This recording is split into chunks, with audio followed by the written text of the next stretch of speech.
अस्सलाम वालेकुम। सबसे पहले आप ये वीडियो देखें, नीचे वाली जो है ना अपना रोनाल्डो ने भी कल वही एक्शन दोहराया है जो पिछले दिनों में अपना हारिस रूफ ने दोहराया था। ठीक है, कमाल कर दिया है। हारिस रूफ ने एक जो इशारा किया है ना, उसी इशारे से पूरे इंडिया में जो है ना वो आग फैली हुई है भाई, आग।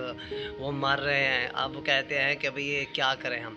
अब जो है ना अपना हारिस रूफ और साहिबजादा के एक्शन पर उन लोगों ने ना आईसीसी के जाके पाँव पड़ गए हैं कि भाई इन लोगों पे बैन लगाओ, मगर उन लोगों का कुछ नहीं भी होने वाला, क्योंकि ये तो सिर्फ एक्शन है। हमने तो सिर्फ एक्शन ही किया था, हमारे खिलाड़ियों ने सिर्फ एक्शन ही किया था, और इस एक्शन से जो है ना वो इंडिया वालों को मिर्चें लग गए। मिर्चें अब उन लोगों के पास कोई रास्ता भी नहीं है, बस खाम खा के जो है ना वो कर रहे हैं कि भाई ये एक्शन गलत है। असल में उन लोगों को ये याद दिलाना था कि भाई जंग वाले एक्शन जो है ना, अभी तो उन लोगों के दिमाग से जंगें ख़त्म नहीं हो रही थी, लेकिन हमारे खिलाड़ियों ने ये वाले एक्शन दोहरा दिया कि दुनिया भर के खिलाड़ियों ने अब यही एक्शन दोहराना शुरू कर दिया है।